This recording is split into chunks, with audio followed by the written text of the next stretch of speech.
Selamat datang di cerita ini. Suami saya sedang terbang ke London untuk perjalanan bisnis selama 10 hari. Saya mengantarnya sendiri sampai ke gerbang keamanan Bandara Soekarno-Hatta. Keesokan paginya, saya mendapat telepon dari polisi. Mereka menemukannya dan seorang wanita. Keduanya telanjang dan tewas di dalam bak mandi sebuah villa mewah di daerah Puncak. Ketika saya tiba dan melihat wajah wanita itu, gelombang ketidakpercayaan dan kengerian menyapu saya. Saat itu jam 6 pagi, dan Jakarta masih mengantuk di bawah selimut kabut tipis. Satu-satunya suara adalah desis ritmis dari petugas kebersihan jalan yang menyapu aspal, dengungan monoton yang menyayat hati. Saya memarkir mobil di depan Terminal 3. Hawa dingin dari sistem pendingin udara raksasa di dalam membuat saya menggigil saat anginnya berhembus keluar. Atau mungkin rasa dingin itu datang dari firasat samar yang merayap ke dalam pikiran saya. Keluar dari mobil, saya melihat suami saya, Bayu. Sosoknya yang tinggi dan tegap tampak sempurna dalam setelan jas abu-abu arang yang rapi. Dia selalu menjadi batu karang saya, satu-satunya hal yang membuat saya merasa aman setelah berjam-jam penuh tekanan bekerja dengan mayat-mayat dingin. Saya bergegas ke bagasi untuk membantunya mengeluarkan koper besarnya. Jari-jari saya secara tidak sengaja menyentuh lengan bajunya dan membeku. Kancing manset kedua di jasnya longgar, menggantung pada seutas benang. Sangat kontras dengan penampilannya yang biasanya sangat teliti. Kebiasaan profesional yang lahir dari bertahun-tahun sebagai dokter forensik yang memperhatikan detail terkecil muncul. Saya mengerutkan kening. Tunggu sebentar sayang, kancing itu hampir lepas. Biarkan aku mengambil alat jahit dari tasku dan memperbaikinya. Tidak akan terlihat bagus bertemu mitra penting seperti itu. Bayu melirik ke bawah, lalu dengan lembut menepis tangan saya sambil tertawa pelan. Suaranya hangat dan dalam, tetapi ada nada urgensi yang tidak biasa di dalamnya. Jangan khawatir soal itu, Ratna. Jika kita berhenti untuk itu sekarang, aku akan ketinggalan check-in. Aku akan meminta staf hotel mengurusnya saat aku sampai di sana. Kamu terlalu khawatir. Dia membungkuk dan memberi saya ciuman cepat dan lembut di dahi. Aroma khas kolon kayu cendana bercampur dengan jejak samar tembakau memenuhi indera saya. Itu adalah aroma suami saya. Aroma keamanan yang telah saya hargai selama 7 tahun. Tapi hari ini rasanya jauh, menghindar. Saya melihatnya menarik kopernya menuju jalur keamanan VIP. Sedikit pincang yang sangat halus dalam jalannya. Pengingat permanen dari kecelakaan sepeda motor bertahun-tahun yang lalu, ketika dia melemparkan dirinya di depan saya, membuat hati saya sakit.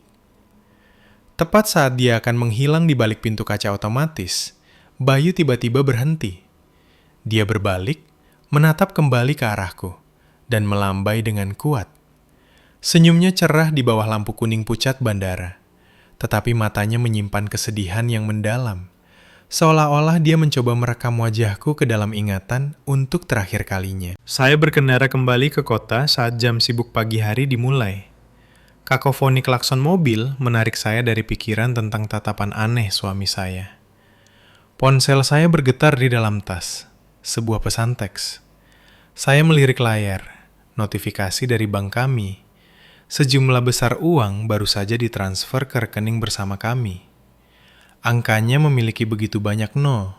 Saya harus menepi ke sisi jalan untuk membacanya dengan jelas. Memo untuk transfer itu hanya berisi 2 kata.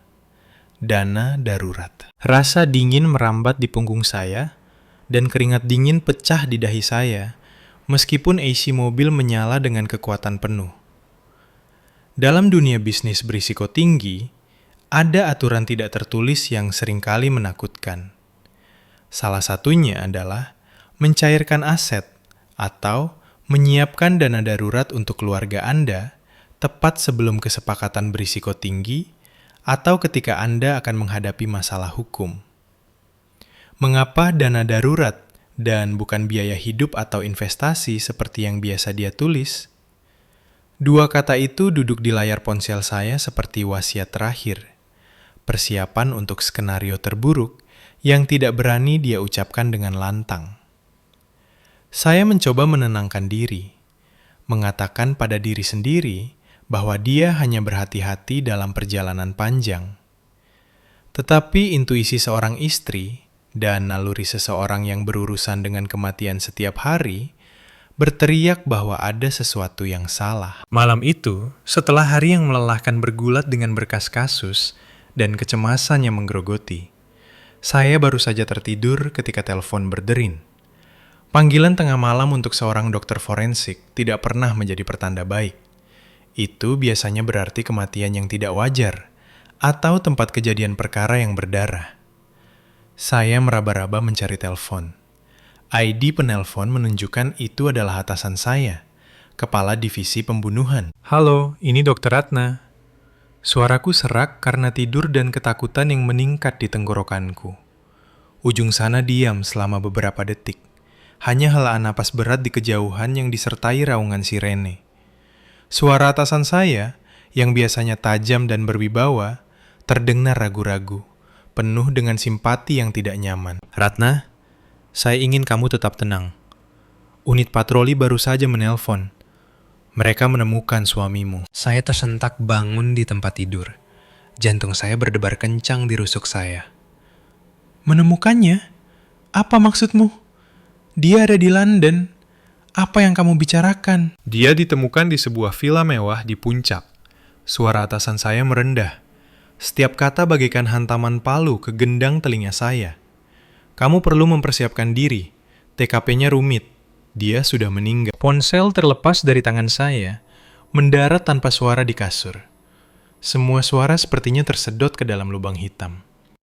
Itu tidak mungkin. Pagi ini dia tersenyum padaku. Kancing di lengan bajunya masih longgar. Saya duduk membeku dalam kegelapan, rasa dingin yang menusuk tulang menyelimuti saya. Tapi saya tahu, saya tidak boleh hancur. Tidak sekarang. Saya adalah istrinya, tetapi saya juga seorang dokter forensik. Saya harus pergi ke sana. Saya harus melihatnya, bahkan jika itu untuk terakhir kalinya. Saya mengemudi seperti orang gila membelah malam. Kaki telanjang saya menekan pedal gas ke lantai. Mesin menderu saat membelah jalanan sepi menuju pegunungan. Villa itu berdiri terisolasi di tengah kebun yang rimbun. Lampu merah dan biru yang berkedip dari mobil polisi menyapu pepohonan, melemparkan bayangan menari yang mengerikan di dinding yang tertutup lumut. Ketika saya keluar dari mobil, kaki saya gemetar begitu hebat hingga saya hampir pingsan. Tapi, pelatihan profesional saya memaksa saya untuk berdiri tegak. Garis polisi kuning berkibar tertiup angin malam, penghalang tipis antara dunia orang hidup dan tanah orang mati di dalam. Rekan-rekan saya melihat saya. Tatapan mereka mengalihkan pandangan dari saya atau terpaku pada tanah. Tidak ada yang berani menatap mata saya. Seorang perwira muda, Yudi, yang biasanya bercanda dengan saya, melangkah maju dengan ragu-ragu. Dokter Ratna, mungkin Anda tidak usah masuk. Biarkan kami menyelesaikan pemrosesan TKP dan Anda bisa melakukan identifikasi nanti. Ini bukan pemandangan yang bagus. Saya menepis lengannya. Suara saya begitu dingin hingga terdengar asing bahkan bagi saya. Minggir, saya dokter forensik dan saya kerabat terdekat korban. Saya punya hak untuk tahu. Saya melangkah di bawah pita kuning.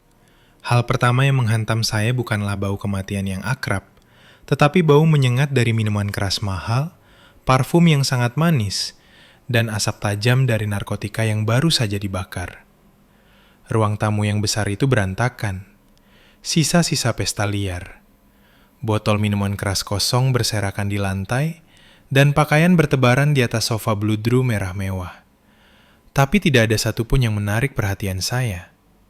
Saya berjalan lurus menuju kamar mandi, di mana kilatan kamera tim forensik menyala tanpa henti. Di bak mandi jacuzzi porselen putih yang sangat besar, suami saya Bayu sedang duduk dengan kepala bersandar pada tepian. Matanya terpejam, seolah-olah sedang tidur. Dia benar-benar telanjang. Kulitnya berwarna merah ceri yang aneh, tanda nyata keracunan karbon monoksida atau sianida. Tetapi hal yang menghancurkan hati saya menjadi 1000 keping bukanlah kematiannya. Itu adalah wanita yang terkulai di sampingnya. Rambutnya yang panjang dan basah menutupi separuh wajahnya. Lengannya yang telanjang tersampir di leher suami saya. Tubuh mereka terjalin dalam posisi yang begitu telanjang dan duniawi, yang akan membuat siapapun tersipu dan memalingkan muka. Saya membeku saat penyidik utama dengan lembut mengangkat rambutnya untuk mengambil foto. Wajah itu tidak asing. Itu adalah Tari, sepupu jauh saya yang selalu saya cintai dan percayai. Tari baru berusia 22 tahun, mahasiswa tingkat akhir. Dia sering datang untuk makan malam, memanggil Bayu dengan sebutan Om Bayu, dengan suaranya yang manis. Gelombang bang mual naik dari perut saya. Saya harus menutup mulut agar tidak muntah di sana. Di mata rekan-rekan saya, ini jelas merupakan kasus pesta narkoba yang berakhir buruk. Overdosis saat pertemuan rahasia, akhir yang memalukan bagi seorang pengusaha sukses.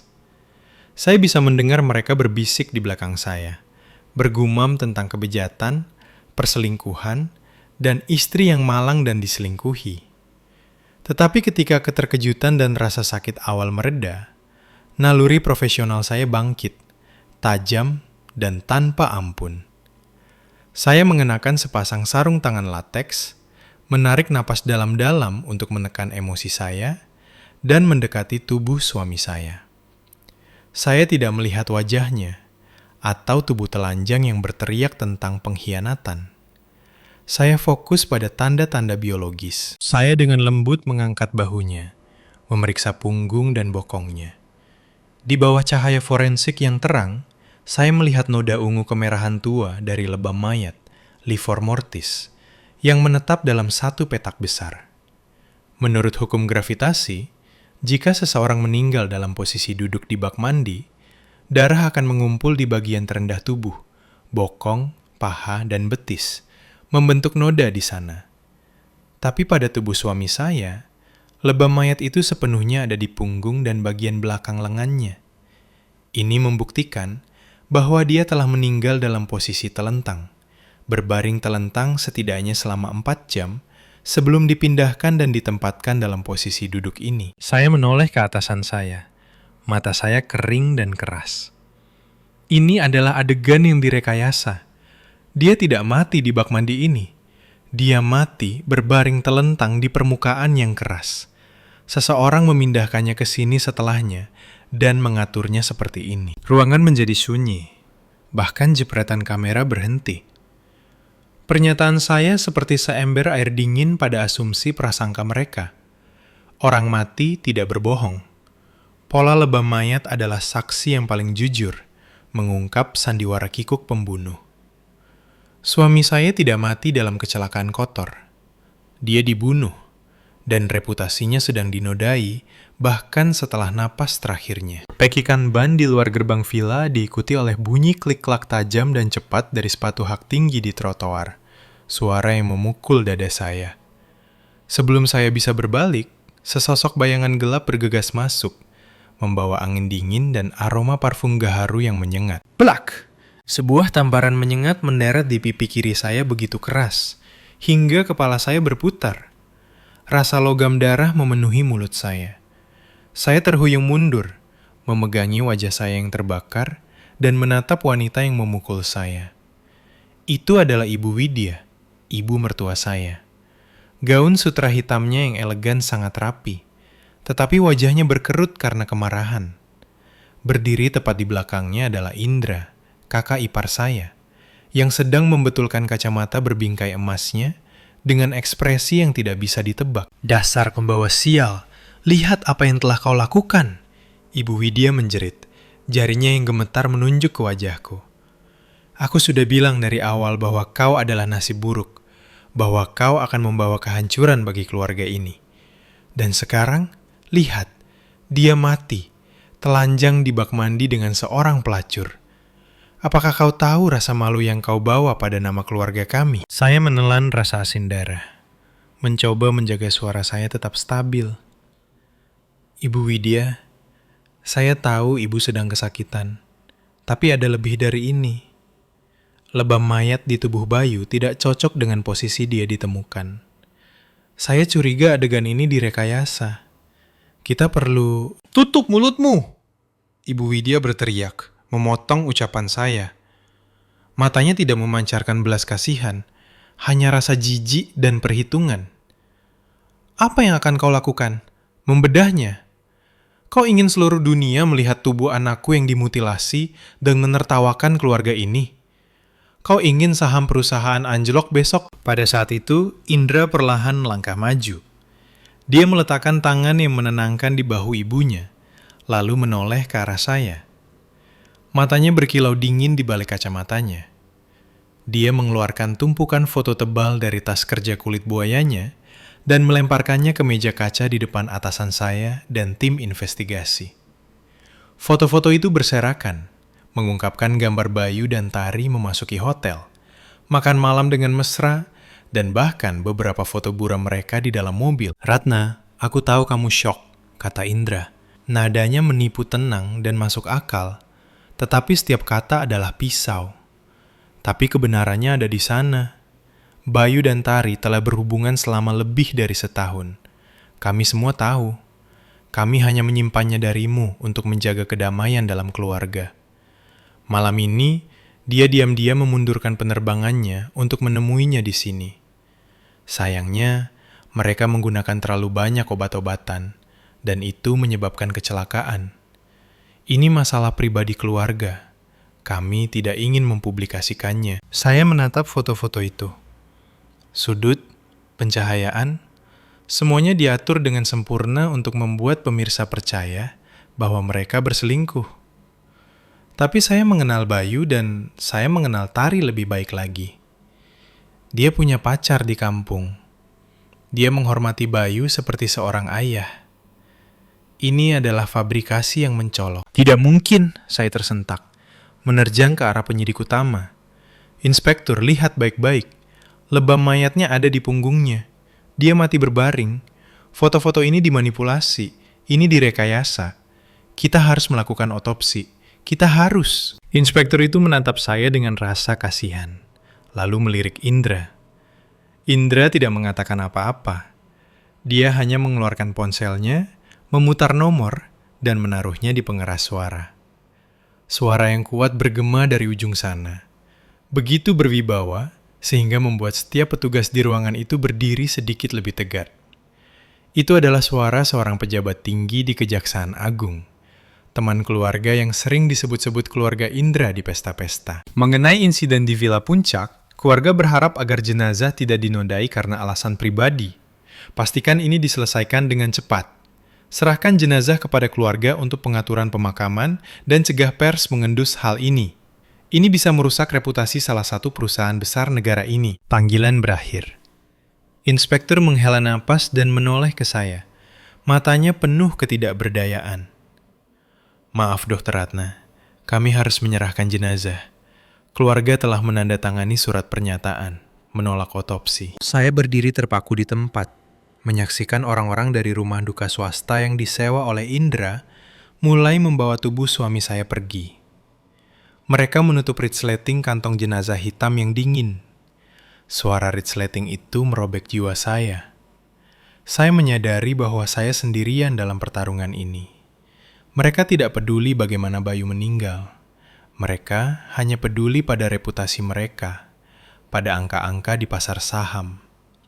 Di mata mereka, hidup Bayu hanyalah sebuah insiden, krisis PR yang harus dikelola secepat mungkin. Saya melihat Indra mengarahkan orang-orang itu.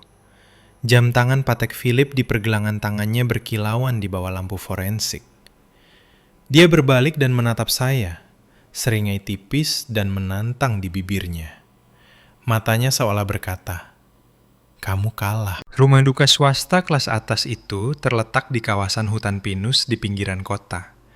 Keluarga Indra telah memesan seluruh fasilitas untuk layanan pribadi dan kremasi yang cepat. Tidak ada nyanyian sedih, tidak ada antrean pelayat, hanya keheningan mengerikan yang menggantung di atas peti mati kayu mahoni mahal di tengah aula yang dingin. Ibu Widya duduk di barisan depan. Jari-jarinya meluncur di atas tasbih. Matanya terpejam. Saya tidak tahu apakah dia berdoa untuk jiwa putranya atau menghitung bagaimana dia akan berbicara kepada para pemegang saham besok. Saya berdiri di sudut mengamati semuanya. Indra berada di luar, di beranda, merokok dan berbicara dengan pengacaranya di telepon tentang warisan dan transfer kekuasaan. Petugas kamar mayat setelah selesai menyiapkan tubuh Bayu, keluar untuk istirahat. Ini adalah satu-satunya kesempatan saya.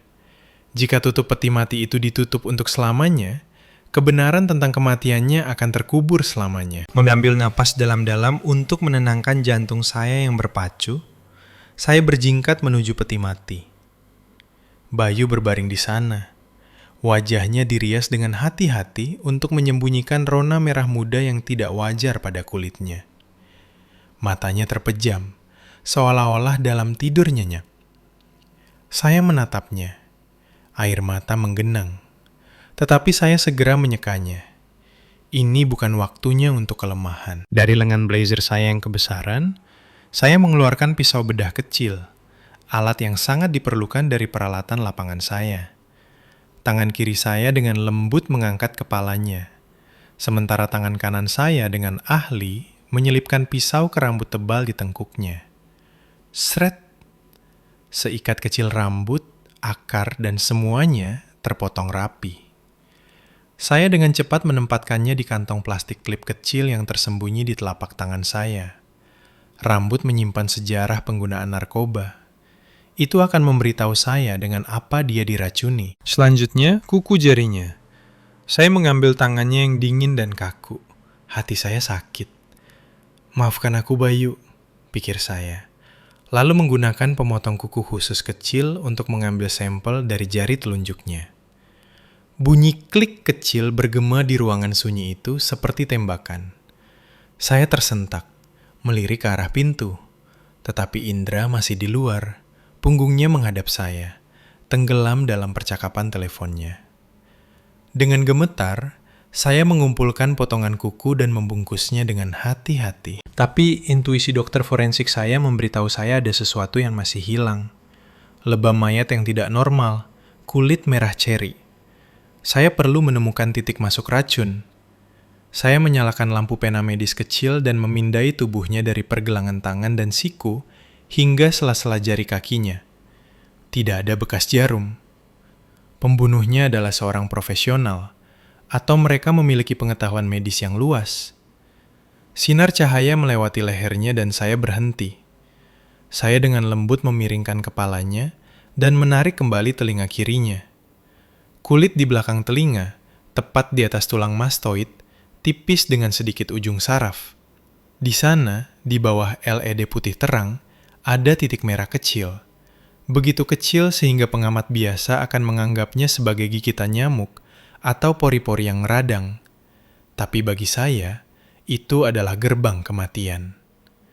Di sekitar titik itu ada memar subkutan kecil, tanda pendarahan dari kekuatan eksternal. Sementara jantung masih berdetak, saya dengan cepat mengambil foto close-up tempat suntikan itu dengan ponsel saya. Tangan saya gemetar begitu hebat, saya hampir menjatuhkannya. Tepat saat itu, suara sepatu kulit di lantai marmer datang dari ambang pintu. Apa yang sedang kamu lakukan? Suara dingin Indra tepat di belakang saya. Saya melompat dengan cepat, memasukkan ponsel dan kantong sampel jauh ke dalam bra saya, tempat paling aman saat ini. Saya berbalik, memaksakan ekspresi kesedihan total. Mata saya berlinang air mata. Tangan saya masih memegang tangan dingin Bayu. Aku hanya ingin merapikan dasinya untuk terakhir kalinya. Isak saya, suara saya tercekat. Itu miring. Dia selalu suka tampil rapi. Indra menatap saya. Matanya mencoba menembus jiwa saya.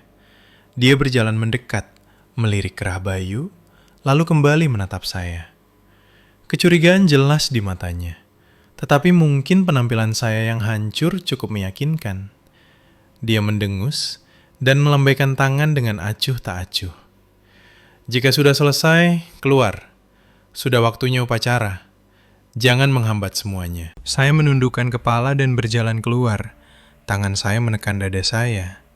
Di sana, di sebelah jantung saya yang berdegup kencang, pergeletak satu-satunya bukti yang bisa membersihkan nama suami saya. Pintu berat krematorium terbuka, melepaskan semburan panas yang sepertinya membelokkan udara. Saya berdiri di belakang kaca tebal tahan panas, menyaksikan peti mati kayu itu meluncur ke dalam. Pada saat itu, rasanya seolah-olah jiwa saya sendiri didorong ke dalam api yang rakus itu.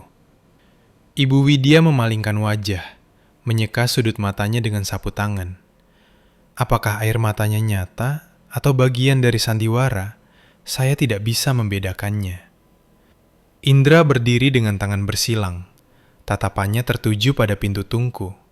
Fokusnya lebih seperti seseorang yang menyaksikan pemusnahan bukti daripada mengucapkan selamat tinggal kepada saudaranya sendiri. Raungan pembakar semakin intensif saat api meletus, menelan peti mati.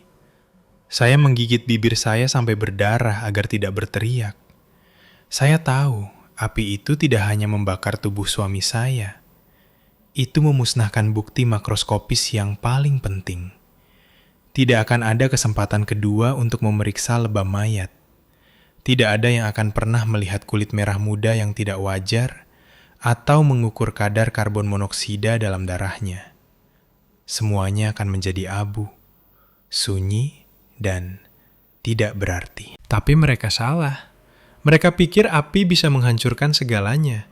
Mereka tidak tahu bahwa saya, seorang dokter forensik, telah mengamankan saksi terkecil, paling sunyi, tetapi paling memberatkan. Seikat rambut dan potongan kuku di bra saya terasa hangat di kulit saya. Seolah-olah mereka mentransfer kekuatan tak terlihat kepada saya. Ratna, suara Indra di samping saya membuat saya terlonjak. Dia telah bergerak begitu dekat sehingga saya bisa mencium bau asap rokok basi di jasnya. Dia tenang sekarang, kata Indra. Matanya masih tertuju pada api. Kamu harus merelakannya juga. Jangan mencoba menggali apapun. Orang mati sudah mati. Membuat keributan hanya akan menyebabkan lebih banyak rasa sakit bagi yang hidup dan menodai reputasinya. Kamu mengerti maksudku, kan? Kata-katanya diucapkan sebagai nasihat, tetapi itu adalah ancaman yang jelas. Dia memperingatkan saya. Dia takut dengan apa yang mungkin saya temukan. Kecurigaannya dari ruang jenazah belum pudar. Saya tahu bahwa mulai saat ini, setiap gerakan saya akan berada di bawah pengawasannya. Saya berbalik menghadapnya. Memaksa napas saya stabil, ekspresi saya menjadi kosong dan pasrah sebisa mungkin. Aku mengerti Indra, hanya sulit untuk menerima. Dia pergi begitu tiba-tiba. Indra menatap saya. Tatapannya tertuju pada dada saya sesaat terlalu lama, mengirimkan rasa dingin ke punggung saya. Saya secara naluriah membungkukkan bahu, reaksi alami seorang wanita yang berduka dan rentan. Dia menyeringai, menepuk bahu saya. Gestur itu terasa seberat belenggu. Bagus kalau kamu mengerti. Keluarga tidak akan membiarkanmu menderita. Sekarang setelah Bayu pergi, ibu dan aku akan memastikan asetnya memberimu kehidupan yang nyaman. Selama kamu bersikap baik. Kata bersikap baik diucapkan begitu ringan. Namun itu mengisi saya dengan rasa jijik. Dia melihat saya sebagai hewan peliharaan yang akan patuh selama diberi makan. Dia tidak tahu bahwa hewan peliharaan ini memegang kunci untuk membuka gerbang neraka yang dia coba tutup rapat-rapat. Saat mobil membawa saya menjauh dari rumah duka, saya melihat melalui jendela belakang. Cerobong asap krematorium memuntahkan asap hitam ke langit kelabu. Saya meletakkan tangan di atas jantung saya dan membisikkan janji kepada yang telah pergi. Istirahatlah sekarang, Bayu. Aku akan mengambil alih dari sini. Aku akan membuat orang yang mengubahmu menjadi abu membayar dengan nyawanya. Hujan deras yang tiba-tiba membasahi kota pada tengah malam membersihkan kotoran hari itu, tetapi tidak mampu menghapus bayangan yang menghantui di benak saya. Saya berhenti di sebuah gang kecil yang gelap di belakang deretan ruko, lokasi laboratorium pribadi milik Dr. Hadi, profesor lama saya yang telah membimbing saya melalui tahun-tahun pertama saya sebagai dokter forensik. Saya tidak bisa mengambil risiko membawa sampel ini ke laboratorium resmi daerah. Indra memiliki mata dan telinga di mana-mana, dan laporan resmi bisa hilang sebelum sampai ke tangan saya. Dokter Hadi menyambut saya dengan ekspresi khawatir. Dia tidak banyak bertanya, hanya diam-diam mengambil kantong kecil dari tangan saya. Dia mengerti aturan tak tertulis profesi kami.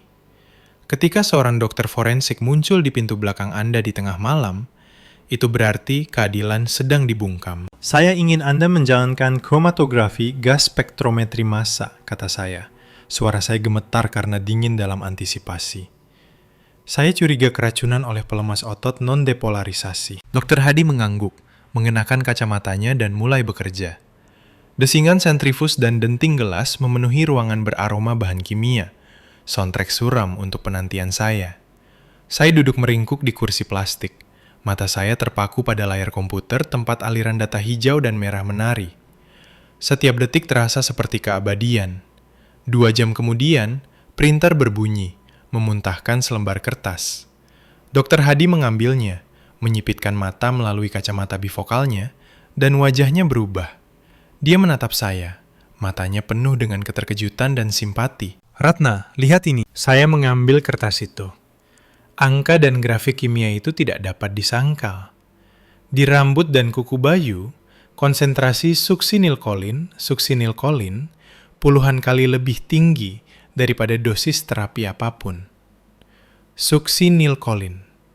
Bagi orang awam, itu hanya istilah medis. Bagi seseorang di bidang saya, itu adalah racun iblis. Ini adalah obat yang digunakan dalam anestesi untuk memfasilitasi intubasi, menyebabkan relaksasi otot yang cepat. Tetapi, disuntikan dalam dosis besar ke orang yang sadar, itu menjadi salah satu senjata pembunuhan paling kejam yang bisa dibayangkan. Korban lumpuh total dalam waktu kurang dari 1 menit. Lengan, kaki, otot wajah, semuanya menjadi tidak responsif. Mereka tidak bisa bergerak, tidak bisa berteriak minta tolong. Tapi bagian yang paling mengerikan adalah obat itu tidak mempengaruhi otak atau indera. Korban tetap sadar sepenuhnya, dapat mendengar, melihat, dan merasakan semua yang terjadi di sekitar mereka. Air mata mengaburkan laporan di tangan saya. Saya membayangkan adegan itu. Bayu disuntik di belakang telinga, merasakan tubuhnya berubah menjadi timah. Dia melihat pembunuhnya, mungkin saudaranya sendiri, merekayasa tempat kejadian, melucuti pakaiannya, menyeret tubuh sepupunya ke sampingnya. Dia ingin berteriak, melawan, tetapi tenggorokannya terkunci. Dadanya tidak bisa mengembang untuk menarik napas. Dia mati karena asfiksia, bukan karena tenggelam atau karbon monoksida. Dia mati perlahan dalam teror mutlak, dikubur hidup-hidup di dalam tubuhnya sendiri. Dia telah dipaksa untuk menyaksikan seluruh sandiwara memalukan yang mereka buat untuknya, sebelum kegelapan akhirnya turun. Siapapun yang melakukan ini memiliki pengetahuan medis yang luas dan benar-benar kejam, kata Dr. Hadi dengan muram. Obat ini memetabolisme sangat cepat dalam aliran darah. Jika kamu mengambil sampel darah 24 jam kemudian atau setelah kremasi, kamu tidak akan menemukan apa-apa. Untung kamu mendapatkan sampel kuku dan rambut, di mana zat itu bertahan lebih lama. Saya meremas laporan itu. Kertas tipis itu terasa seberat timah. Ini bukan kecelakaan atau kejahatan karena nafsu. Ini adalah eksekusi berdarah dingin yang direncanakan dengan cermat. Saya menyeka air mata saya, melipat kertas itu, dan menyimpannya. Kesedihan saya sekarang ditempa menjadi api balas dendam yang membara. Saya tidak akan membiarkan dia mati sia-sia.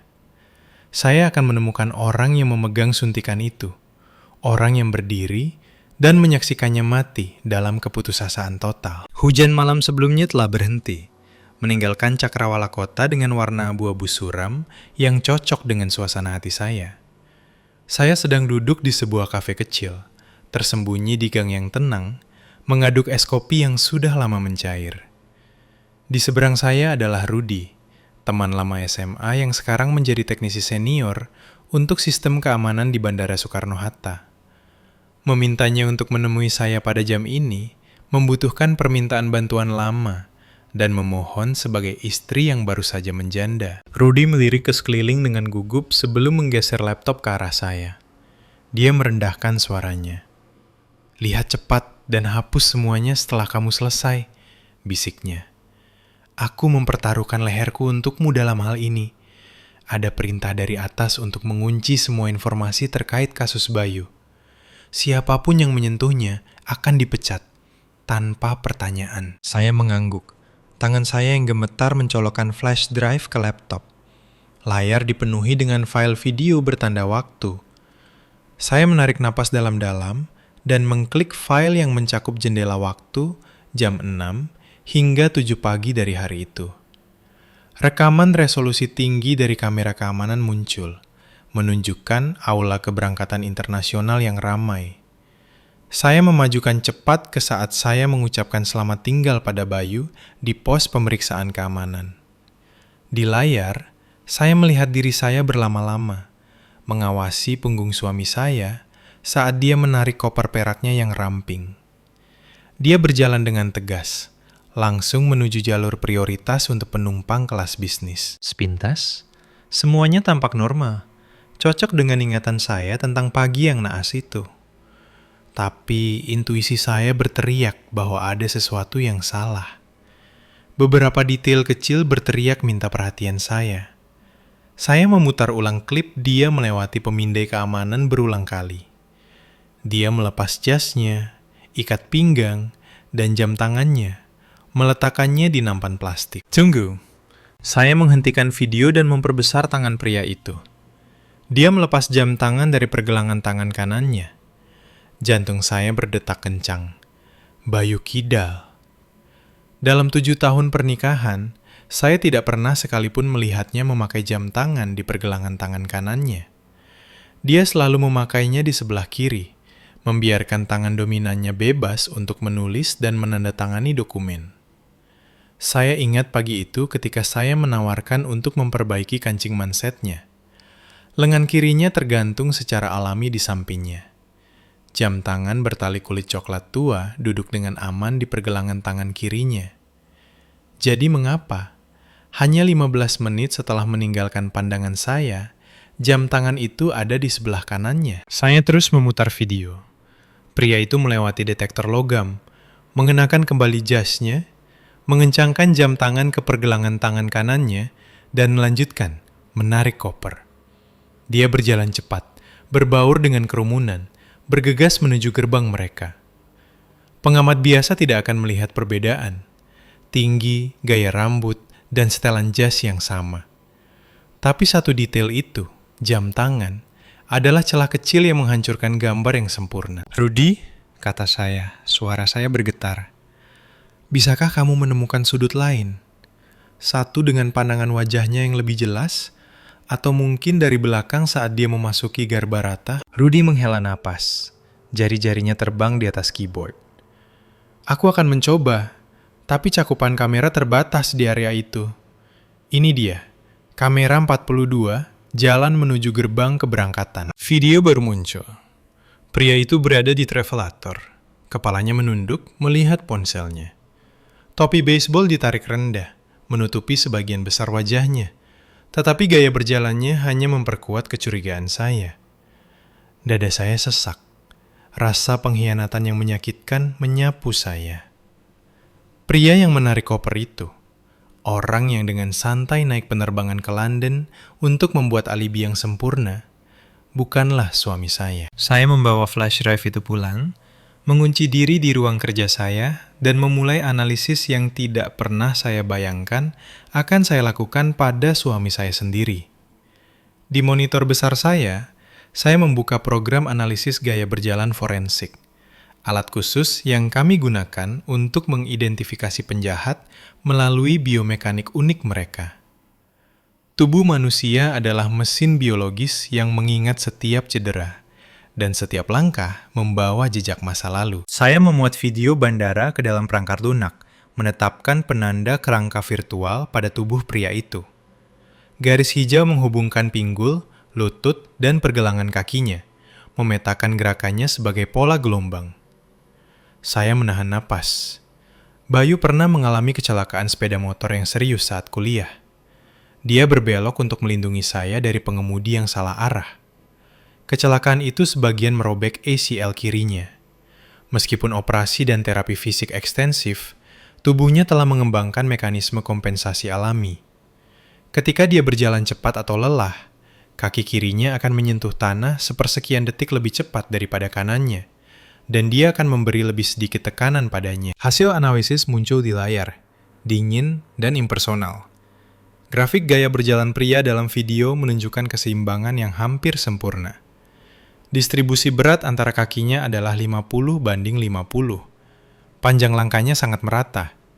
Dia berjalan dengan langkah yang kuat dan mantap, tanpa tanda-tanda pincang atau kompensasi berat badan. Saya menggali hard drive tua dan menemukan video keluarga dari tahun lalu tentang Bayu bermain dengan keponakan kami di taman.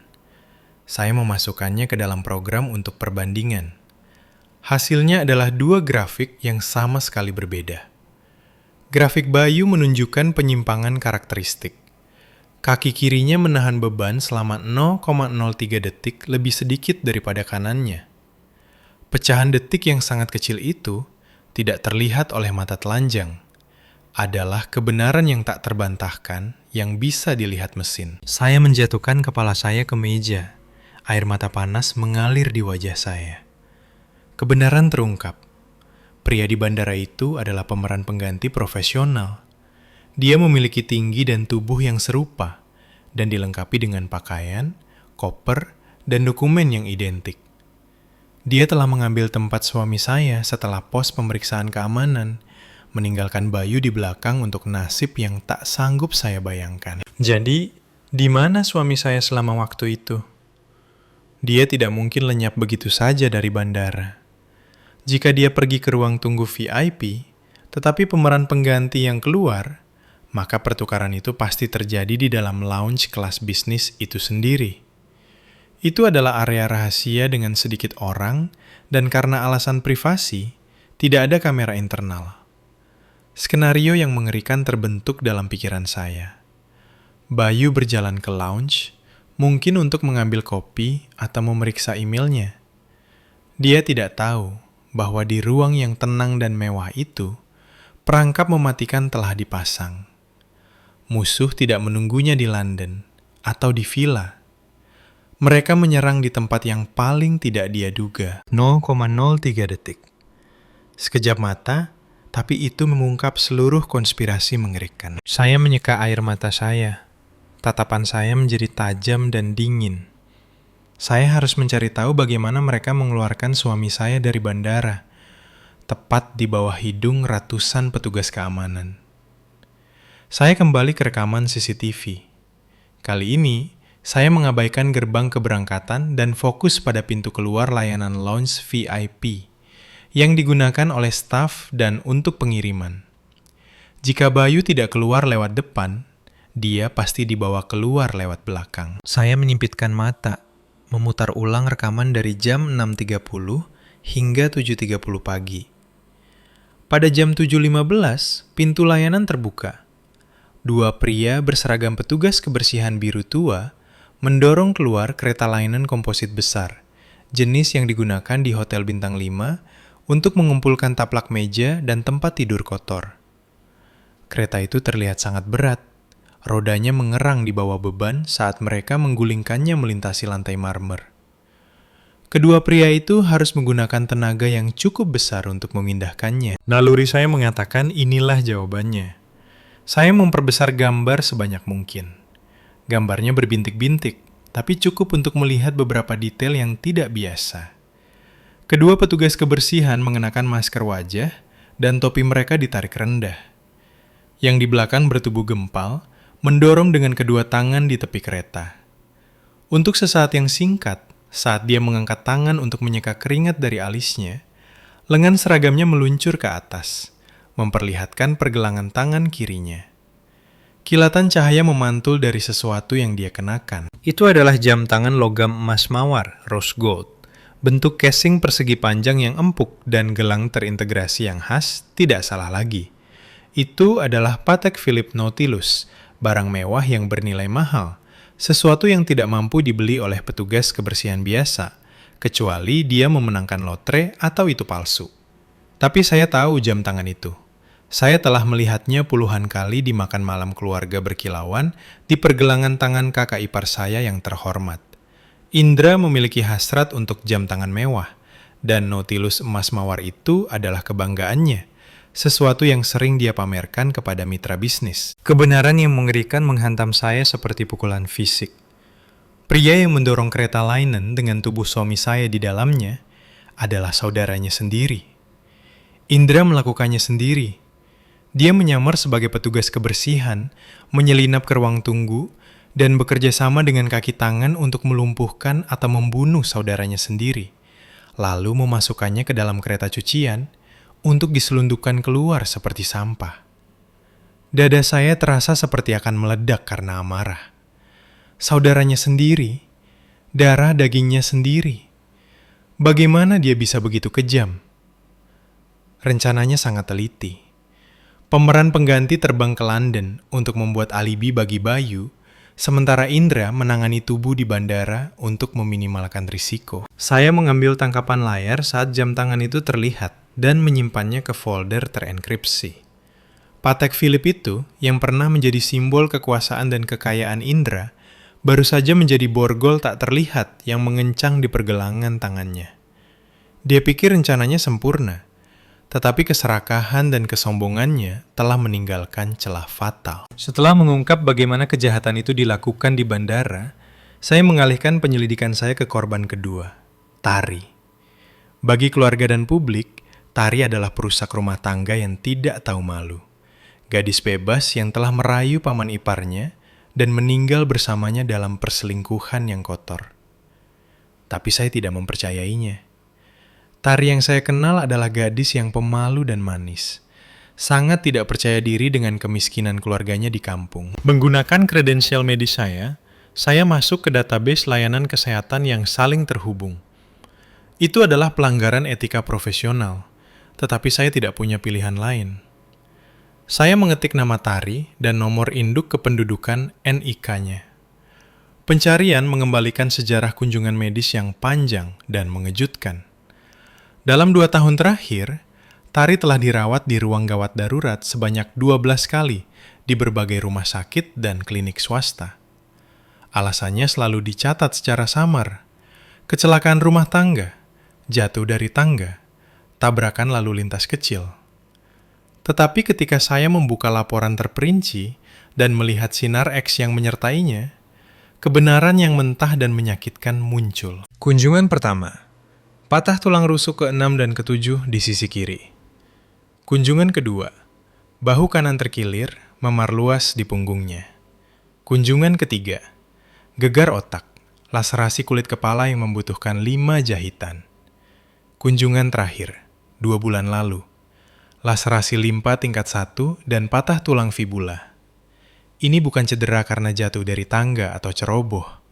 Dengan mata terlatih seorang dokter forensik, saya segera mengenali tanda-tanda klasik kekerasan dalam rumah tangga atau penyiksaan sistematis. Patah tulang rusuk berada dalam tahap penyembuhan yang berbeda, membuktikan bahwa dia telah dipukuli berulang kali dalam jangka waktu yang lama. Beberapa patah tulang lama bahkan belum sepenuhnya sembuh sebelum yang baru ditimpakan di atasnya. Saya melihat sinar X lengannya di mana tulang hasta memiliki fraktur spiral, cedera umum ketika korban mengangkat tangan mereka untuk menangkis pukulan dari tongkat atau benda tumpul lainnya. Hati saya sakit untuknya. Tari bukanlah simpanan yang dimanjakan, yang hidup dalam kemewahan seperti yang dilukiskan Indra. Dia adalah seorang budak, samsak tinju bagi seseorang untuk melampiaskan kemarahan mereka.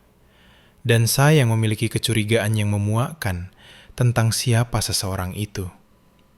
Indra dikenal karena kecenderungannya yang kejam dan mengendalikan, sering mengunjungi klub bawah tanah tempat wanita muda miskin seperti Tari diubah menjadi mainan bagi elit yang bejat. Tari telah jatuh ke dalam perangkapnya, dikendalikan dan disiksa olehnya. Bayu dan Tari mati bersama bukanlah perselingkuhan. Itu adalah upaya putus asa suami saya untuk menyelamatkan sepupu mudanya dari cengkraman monster. Dia pasti tahu mencoba campur tangan, dan kebaikannya membuat mereka berdua terbunuh. Indra membunuh mereka berdua dan merekayasa adegan untuk mengubah korban menjadi penjahat, membebaskan dirinya dari semua dosa. Saya menjatuhkan kepala saya ke keyboard. Air mata belas kasihan dan kemarahan jatuh untuk nasib tragis gadis muda itu. Mengikuti alamat yang saya temukan dalam serangkaian pesan teks putus asa yang terfragmentasi dari cadangan cloud tari, saya menuju ke sebuah bar di gang labirin yang kotor jauh di perut kota. Dunia yang jauh dari tempat-tempat glamor yang sering dikunjungi Indra, tempat ini berbau rokok murah, bir asam, dan bass yang berdebum yang bergetar di dada saya. Saya menarik topi saya rendah dan membungkuk di dalam mantel besar saya, mencoba untuk tidak terlihat. Mata saya memindai ruangan mencari seorang gadis bernama Nisa, mantan teman sekamar tari. Saya menemukannya meringkuk di sudut gelap dekat pintu keluar kebakaran, dengan gugup mengutak-atik segelas air. Wajah wanita muda itu kurus. Matanya gelap dilingkari ketakutan seperti burung ketakutan yang baru saja lolos dari pemangsa. Ketika saya memperkenalkan diri sebagai sepupu tari, Nisa melompat, hampir menjatuhkan gelasnya. Matanya melesat curiga sebelum dia mengangguk gemetar agar saya duduk. "Jangan percaya apa yang mereka katakan di internet," bisik Nisa, suaranya pecah karena emosi. "Tari bukan perusak rumah tangga. Dia bukan gadis yang akan tidur dengan siapa saja demi uang. Dia dalam masalah, terpojok." Nisa menjelaskan. Suaranya tercekat oleh kesedihan dan kemarahan. "Tari adalah anak yang baik, tetapi ibunya di kampung sakit parah dan butuh uang untuk operasi." Putus asa, Tari jatuh ke dalam perangkap aplikasi pinjaman online predator. Dimulai dengan pinjaman kecil 7 juta rupiah untuk tagihan rumah sakit, tetapi dengan bunga selangit, utangnya membengkak menjadi 750 juta hanya dalam 3 bulan. Lintah Darat memulai kampanye teror. Mereka mengedit fotonya menjadi gambar pornografi, menelpon dan mengancam keluarganya, dan akhirnya memaksanya untuk menghibur klien untuk melunasi utang.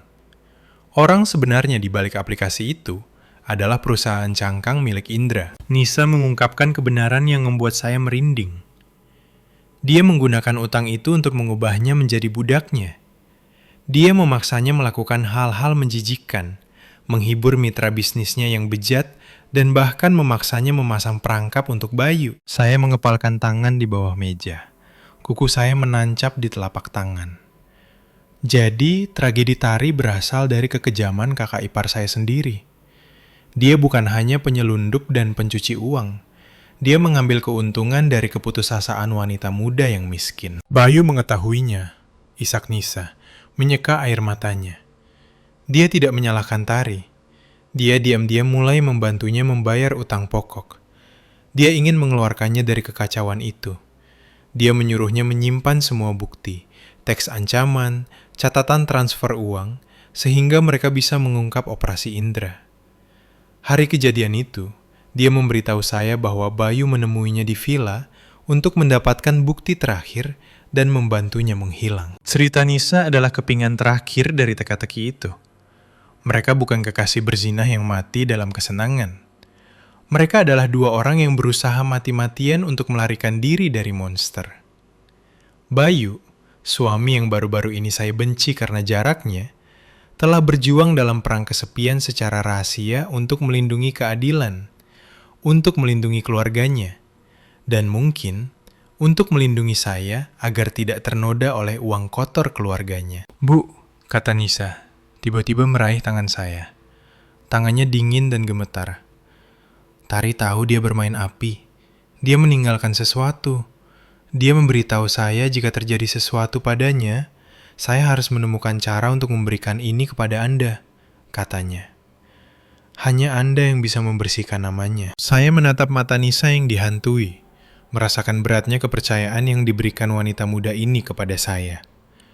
Di kota penipuan dan bahaya ini, kebaikan dan pengorbanan orang-orang seperti Tari dan Bayu bersinar seperti bintang dalam kegelapan, menerangi hati saya sendiri yang berdarah. Nisa melirik ke sekeliling sekali lagi, lalu mengeluarkan benda kecil yang dibungkus beberapa lapis plastik dari sol sepatu ketsnya yang usang. Dia dengan cepat menekannya ke tangan saya. Itu adalah drive USB hitam kecil. Catnya terkelupas, tampak terlalu tua dan tidak penting untuk menyimpan rahasia yang menghancurkan dunia. Tari bilang ini punya salinan pesan teks Indra, daftar semua gadis yang dia jebak, dan beberapa rekaman audio yang diam-diam dia rekam ketika dia dipaksa bertemu kliennya. Bisik Nisa, suaranya bergetar, tetapi matanya tegas. Dia bilang Bayu memberitahunya bahwa jika mereka tidak kembali, saya harus menemukan Anda. Dia meninggalkan pesan untuk Anda, tetapi dia tidak berani mengirim pesan langsung, takut ponsel Anda disadap. Jantungku berdegup kencang di rusukku. Saya mencengkeram drive USB itu. Apa yang dia katakan? Dia berkata, "Temukan teman diam kita, kamu paling mengerti tulang." Nisa mengulangi kata-kata itu dengan hati-hati, seolah melafalkan kode suci. Saya tidak tahu apa artinya. Tapi dia bilang, Anda akan tahu. Teman diam, kita paling mengerti tulang. Kata-kata itu bergema di kepala saya seperti lonceng. Membangunkan ingatan yang tidak aktif. Saya tahu apa maksudnya. Air mata menggenang di mata saya. Bahkan di saat-saat terakhirnya, Bayu memikirkan saya. Percaya pada pemahaman mendalam di antara kami. Untuk menyampaikan petunjuk paling kritis, dia tidak memilih pengacara atau polisi. Dia memilih saya, istrinya yang dokter forensik. Itu adalah bukti kepercayaan mutlak dan beban 1000 pon yang terpaksa dia letakkan di pundak saya. Terima kasih, kataku, meremas tangan Nisa. Kembalilah ke kampung, keluar dari kota ini, ganti nomormu, hapus media sosialmu. Aku berjanji padamu, pengorbanan Tari tidak akan sia-sia. Meninggalkan bar, saya memanggil taksi. Saya tidak langsung pulang, tetapi meminta sopir mengambil rute berliku melalui kota untuk menghilangkan potensi pengikut. USB di saku saya terasa seperti membakar lubang melalui kain. Saya tahu apa yang saya pegang bukan hanya bukti. Itu adalah darah, air mata, dan kehidupan orang-orang baik yang dihancurkan oleh uang dan kekuasaan. Ponsel saya berdering. Itu Ibu Widya, ibu mertua saya. Telepon darinya pada jam ini jelas bukan pemeriksaan kesehatan. Saya menarik napas dalam-dalam, merapikan rambut saya, dan menenangkan diri sebelum menjawab. Halo Ibu Widya. Ratna, datang ke rumah utama sekarang. Saya memiliki masalah penting untuk didiskusikan denganmu mengenai aset Bayu. Suara Ibu Widya angkuh dan penuh perhitungan. Jangan membuat saya menunggu. Pengacara perusahaan ada di sini. Saya menutup telepon. Mereka membuat langkah mereka. Sekarang setelah Bayu dikremasi dan tempat kejadian perkara dibersihkan, saatnya berurusan dengan janda yang merepotkan dan mengikat semua ujung yang longgar. Saya mempererat cengkeraman saya pada drive USB. Baik. Jika mereka ingin bermain keras, saya akan menunjukkan kepada mereka bahwa menantu perempuan ini bukanlah domba yang siap disembelih. Gerbang besi berat perkebunan keluarga terbuka, menelan taksi kecil saya ke halaman terawat yang luas. Rumah keluarga yang megah, perpaduan bata dunia lama dan kaca modern, memancarkan aura otoritas yang hikmat, tetapi juga beban menindas dari dinasti yang kuat. Saya memasuki ruang tamu besar, di mana perabotan antik hiasan sepertinya ingin melahap siapa saja yang duduk di atasnya. Ibu Widya duduk di kursi utama. Jari-jarinya menelusuri untayan manik-manik cendana. Matanya setengah tertutup. Tetapi di balik topeng meditatif itu, saya tahu pikiran tajam sedang menghitung setiap langkah untuk melindungi kepentingan keluarga. Indra tidak ada di sana. Hanya dia dan seorang pengacara parubaya berkacamata tebal yang memiliki tumpukan dokumen yang diletakkan di atas meja. Duduk, kata Ibu Widya, matanya terbuka. Suaranya lembut tapi sedingin angin musim dingin. Dia menunjuk ke kursi di seberangnya di mana secangkir teh panas dan cek bank sudah menunggu. Saya melirik cek itu. Angka yang ditulis dalam naskah rapi diikuti oleh sejumlah nol yang mengejutkan. 75 miliar rupiah. Cukup untuk membeli penthouse. Cukup bagi orang normal untuk hidup dalam kemewahan selama sisa hidup mereka tanpa bekerja. Di samping cek itu ada tiket kelas bisnis satu arah ke Vancouver. Berangkat malam berikutnya. Ini warisanmu, kata Ibu Widya. Nadanya datar. 75 miliar di taman kondominium di Vancouver yang dibeli Bayu. Aku mentransfer hak milik kepadamu. Sebagai imbalannya, kamu akan tanda tangan di sini. Pengacara mendorong folder itu ke arah saya. Itu adalah perjanjian kerahasiaan. Melepaskan semua hak atas warisan lebih lanjut, saham perusahaan, dan yang paling penting, berkomitmen untuk kerahasiaan mutlak mengenai kematian Bayu. Sebuah klausul secara eksplisit menyatakan bahwa penandatangan mengakui kematian Bayu sebagai kecelakaan dan tidak akan mengungkapkan informasi, foto, atau kecurigaan apapun kepada pihak ketiga manapun. Hukuman untuk pelanggaran adalah 10 kali jumlah yang diterima, dan tanggung jawab hukum penuh. Saya mengambil kontrak itu, pura-pura membacanya sekilas. Tetapi saya sebenarnya mengaktifkan perekam pena yang tersembunyi di saku dada saya. Ibu Widya, apakah ibu mencoba mengusir saya? Saya bertanya, suara saya bergetar, memalsukan kepribadian lemah dan serakah yang dia harapkan. Tapi Bayu, dia mati dengan sangat tidak adil. Tidak adil? Ibu Widya membanting tangannya ke meja, membuat cangkir teh yang bergetar. Dia mati karena kebejatannya sendiri di atas wanita lain. Apa yang tidak adil tentang itu? Apakah kamu ingin seluruh dunia tahu suamimu adalah pecandu narkoba yang bejat? Apakah kamu ingin perusahaan ini runtuh dan membuat ribuan orang kehilangan pekerjaan? Apakah itu yang kamu inginkan? Dia bangkit dan berjalan ke arah saya. Wajahnya beberapa inci dari wajah saya. Bau parfumnya begitu kuat hingga membuat saya mual. Ratna, kamu wanita yang cerdas. Orang mati sudah mati. Yang hidup yang penting. Ambil uangnya. Pergi ke luar negeri. Jalani kehidupan yang nyaman. Cari suami lain. Punya anak. Jangan cukup bodoh untuk bertarung dalam pertempuran yang tidak bisa kamu menangkan. Keluarga lebih penting daripada nyawa satu orang. Apakah kamu mengerti? Keluarga lebih penting daripada nyawa. Kata-kata itu menusuk jantung saya. Dia telah mengakuinya. Baginya, nyawa putranya bernilai kurang dari reputasi kosong mereka dan gunungan aset mereka. Dia bersedia menggunakan uang untuk membungkam saya, untuk memutihkan putra sulungnya yang pembunuh, dan untuk mengubur putra bungsunya di bawah gunung rasa malu. Saya menundukkan kepala untuk menyembunyikan kebencian di mata saya. Tangan saya gemetar saat mengambil pena. Saya mengerti. Saya akan tanda tangan. Saya akan pergi. Saya menggoreskan nama saya pada kontrak yang menjual jiwa saya. Ibu Widya mengawasi saya, seringai puas di wajahnya. Dia pikir uang bisa menyelesaikan segalanya, bahwa saya, seperti banyak orang lain, akan dibutakan oleh miliaran. Dia tidak tahu, saya menerima uang itu bukan untuk tetap diam, tetapi sebagai bukti lebih lanjut dari kekejaman berdarah dingin dari apa yang disebut keluarga bangsawan ini. Saya berjalan keluar dari perkebunan dengan cek di tangan. Hati saya berat, tetapi keinginan saya ditempa dalam besi. Kembali ke kondominium lama kami, tempat pertama kami tinggal bersama sebelum pindah ke villa. Kekosongan yang mendalam menyambut saya. Semuanya seperti yang kami tinggalkan. Cangkir kopi setengah habis milik Bayu di atas meja, sandalnya di dekat pintu, tetapi kehangatannya hilang selamanya. Saya mengunci pintu, menutup tirai, dan langsung pergi ke ruang kerja. Di sudut, berdiri diam dalam bayang-bayang, adalah teman diam yang disebutkan Bayu.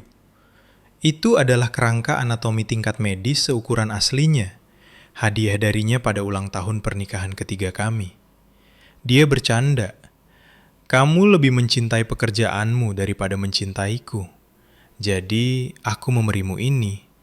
Setiap kali kamu merindukan pekerjaan, kamu bisa melihatnya daripada memikirkan mayat di kamar mayat." Saya tertawa dan menyebutnya konyol. Tetapi saya menghargai pengertian dan rasa hormatnya terhadap karir saya. Saya berdiri di depan kerangka itu. Tangan saya membelai tengkoraknya yang halus dan dingin. Mengerti tulang? Gumam saya mengulangi kata-katanya. Sebagai dokter forensik, saya tahu struktur setiap tulang belakang, setiap sendi. Saya ingat Bayu pernah bertanya kepada saya tentang tulang belakang, mendengarkan dengan seksama saat saya menjelaskan fleksibilitas tulang belakang leher dan stabilitas tulang belakang dada. Cahaya aneh bersinar di matanya. Lalu, saya menarik napas dalam-dalam dan meletakkan jari-jari saya pada tulang belakang leher ketiga, C3, dan tulang belakang dada kelima, T5. Secara anatomis tidak berhubungan, tetapi itu adalah angka ulang tahun kami, Maret dan tanggal 5. Saya menekan kedua ibu jari dengan kuat pada prosesus spinosus dari kedua tulang belakang ini secara bersamaan. Klik, suara mekanis kecil datang dari dalam tengkorak plastik. Bagian atas tengkorak yang telah terpasang dengan aman sedikit terbuka, memperlihatkan celah kecil. Jantung saya melonjak. Saya mengangkat tutup tengkorak. Terpaku di dalam rongga-berongga itu adalah kartu SD merah kecil dan sepucuk surat yang dilipat menjadi kotak kecil. Saya mengambil surat itu. Tulisan tangan Bayu yang akrab, sedikit goyah, memenuhi halaman itu. Ratna tersayang, jika kamu membaca ini, itu berarti aku tidak lagi bersamamu. Jangan menangis. Pahlawanmu hanya sedang dalam tugas panjang. Aku menemukan bahwa Indra menggunakan armada pengiriman perusahaan untuk mengangkut elektronik ilegal dan obat-obatan sintetis. Aku tidak bisa berdiam diri dan membiarkan warisan keluarga kita ternoda. Aku sedang mengumpulkan bukti untuk mengungkapnya, tetapi aku takut aku tidak akan punya cukup waktu. Kartu SD ini berisi buku besar asli perusahaan yang tidak diedit. Itu satu-satunya bukti, dan itu adalah asuransi jiwa yang aku tinggalkan untukmu. Gunakan untuk melindungi dirimu dan melakukan apa yang benar.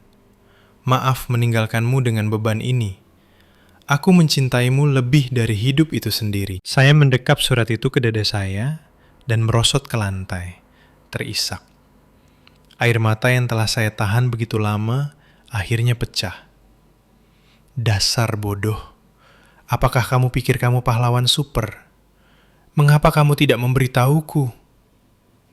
Tapi saya tahu alasannya. Dia melindungi saya. Saya menyeka air mata saya dan memasukkan kartu SD ke laptop saya. Ribuan file muncul.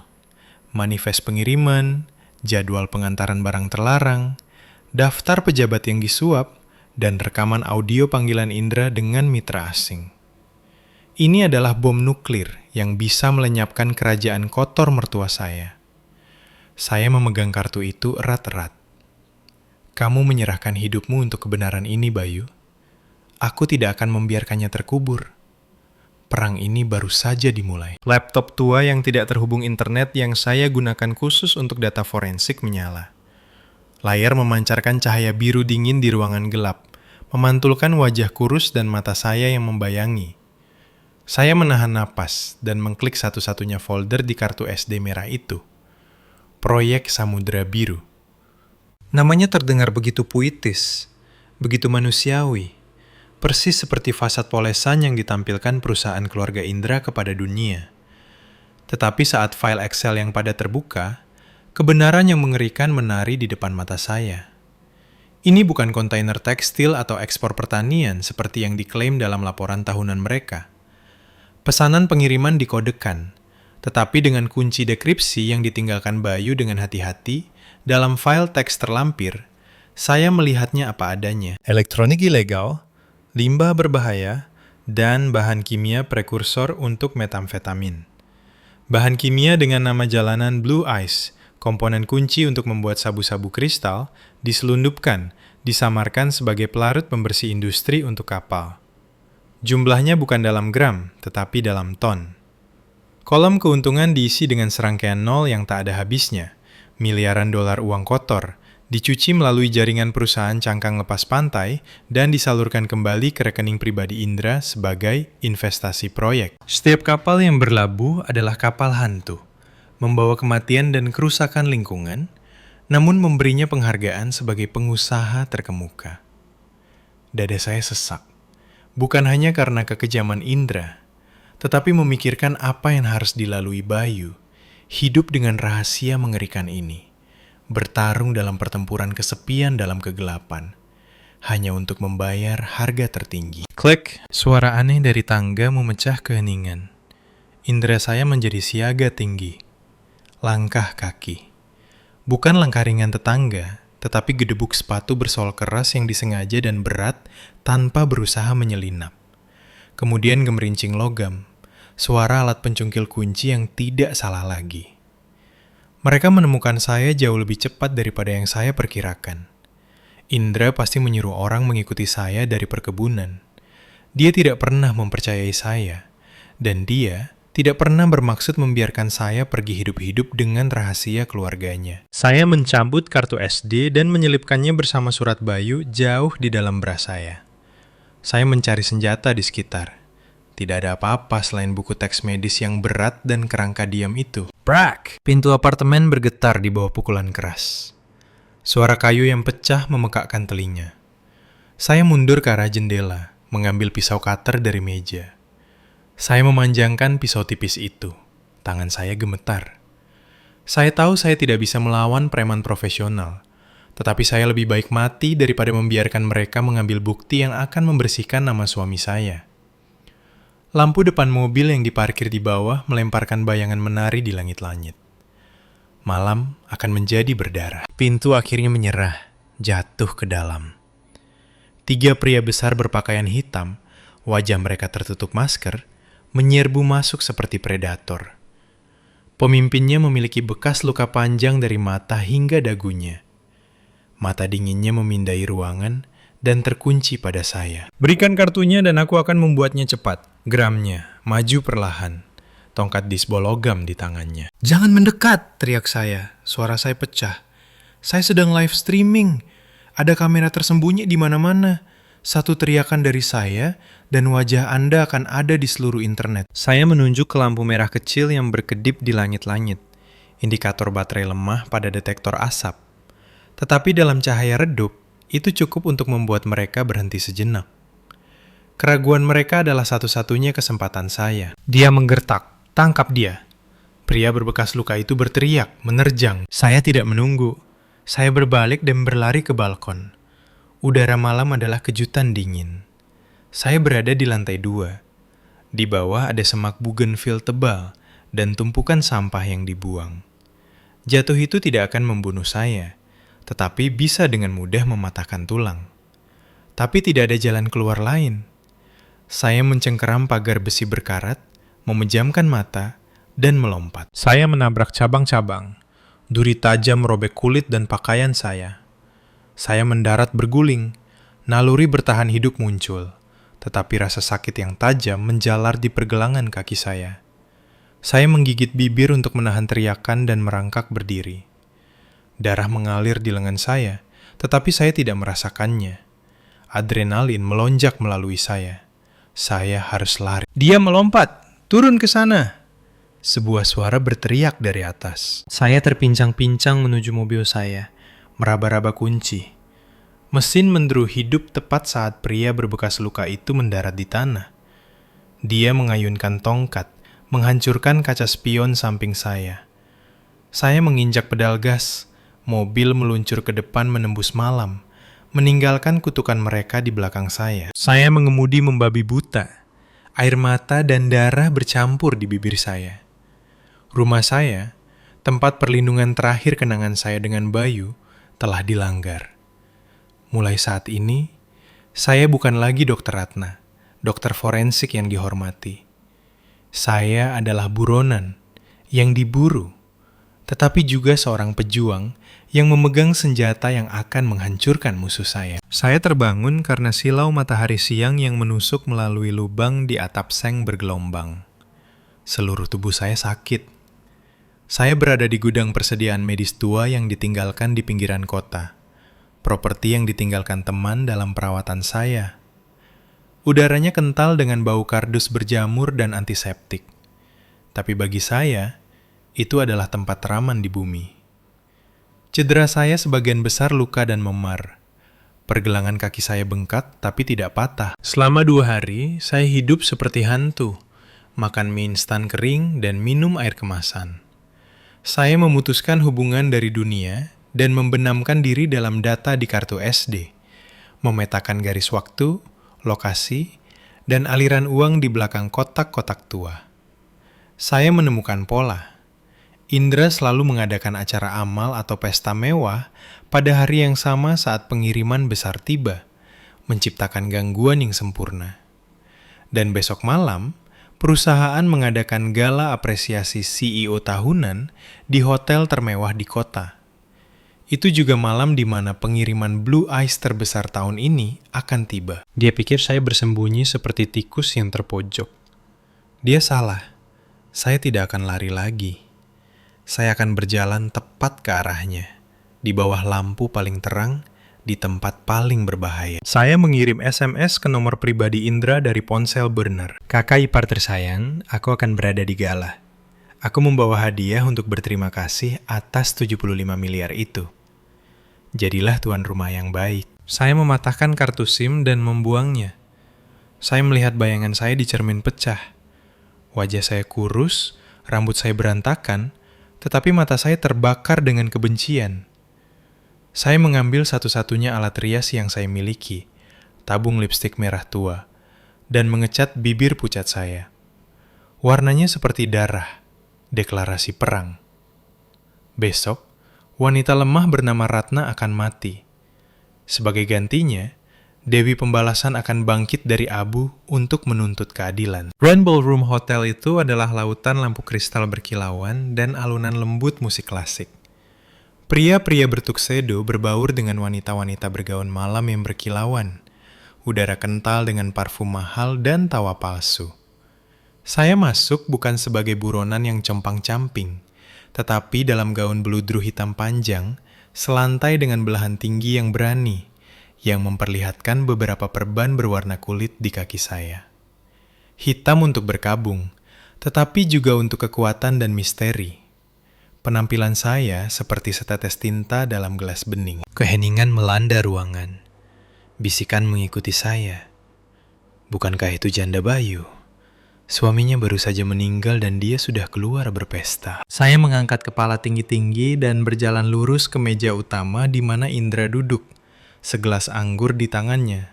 Senyum di wajahnya membeku ketika dia melihat saya. "Ratna," katanya, "berdiri." Suaranya tegang. Kejutan yang luar biasa. "Aku pikir kamu sedang bepergian." "Aku terlalu merindukan keluargaku," jawab saya dengan senyum dingin yang tidak mencapai mata saya, menarik kursi tepat di hadapannya. Pelayan membawakan hidangan utama. Lobster thermidor. Krustasea merah besar itu tergeletak di piring perak. Cakarnya terangkat dengan menantang. Indra mengambil peralatannya, tetapi tangannya sedikit gemetar. "Indra?" kata saya. Suara saya lembut, tetapi terdengar di seberang meja yang sekarang sunyi saat saya mengambil pisau perak saya sendiri. "Tahukah kamu cara terbaik untuk membunuh lobster agar dagingnya tetap manis?" Dia mengerutkan kening. "Apa yang kamu bicarakan?" Saya mengabaikannya. Menekan ujung pisau saya ke sambungan antara kepala dan tubuh lobster.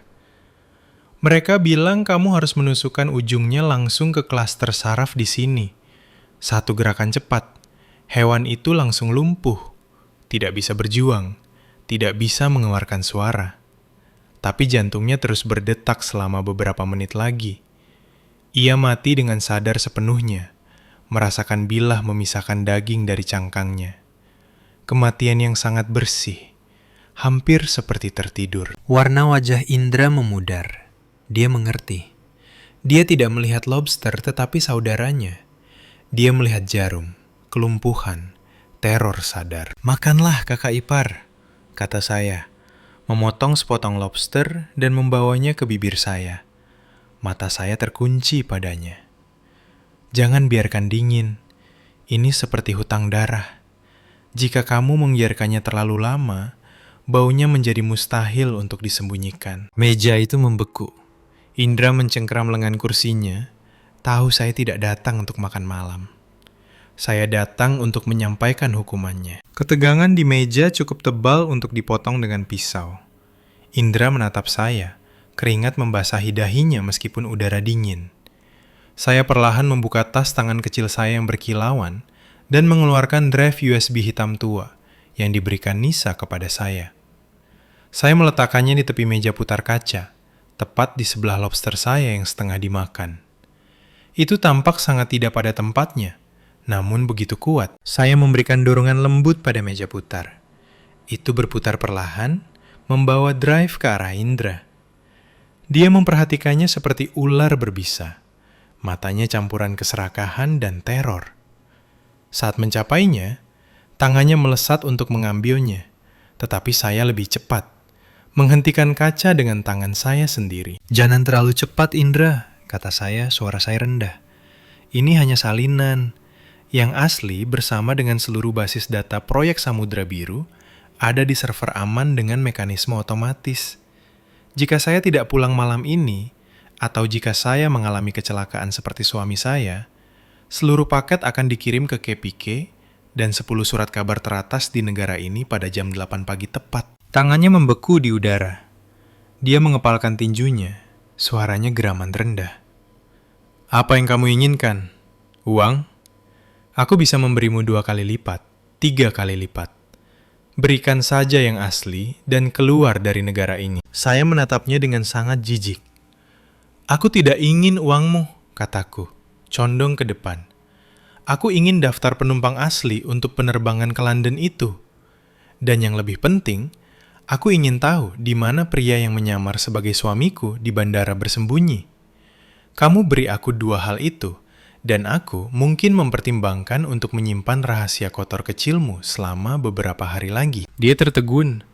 Dia tahu rencana pembunuhan sempurnanya telah terurai. Dia mencoba memulihkan diri.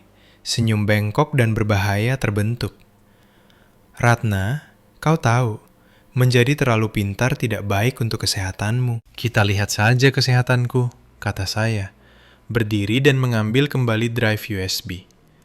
"Tapi aku bisa menjamin bahwa jabatan ketuamu akan hancur jauh sebelum aku mati. Kamu punya 1 malam untuk memikirkannya." Saya berbalik dan berjalan pergi. Suara sepatu hak saya berbunyi klik dengan tegas di lantai marmer. Di belakang saya, Indra duduk sendirian di mejanya yang mewah, seekor binatang yang terperangkap. Dia tahu, mangsa telah menjadi pemburu. Malam itu, ponsel burner saya bergetar. SMS dari nomor tak dikenal. Jam 10 malam besok, penthouseku, Riverside Drive. Datang sendiri.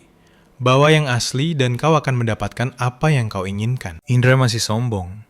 Dia memilih bentengnya sendiri, penthouse dengan lift pribadi dan keamanan canggih.